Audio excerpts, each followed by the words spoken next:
আমি আর কোনোদিন মন্দিরে যাব না। গতকাল আমাদের মন্দিরের দরজা আমাদের জন্য বন্ধ করে দেওয়া হয়েছিল।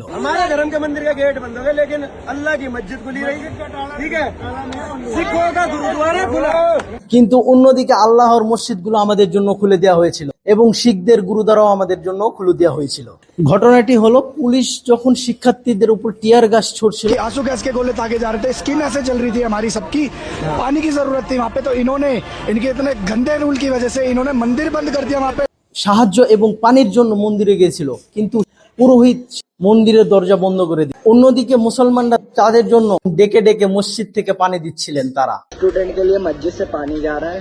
এইগুলা আমার কথা না এবং কোনো মুসলমান ভাইয়েরও কথা না, একটা হিন্দু শিক্ষার্থীদেরই কথা। भगदड़ हो रही थी, इन्होंने मंदिर का गेट बंद कर दिया, जबकि आंसू गैस के गोले ताके जा रहे थे, स्किन ऐसे चल रही थी हमारी सबकी, पानी की जरूरत थी वहाँ पे, तो इन्होंने इनके इतने गंदे रूल की वजह से इन्होंने मंदिर बंद कर दिया वहाँ पे।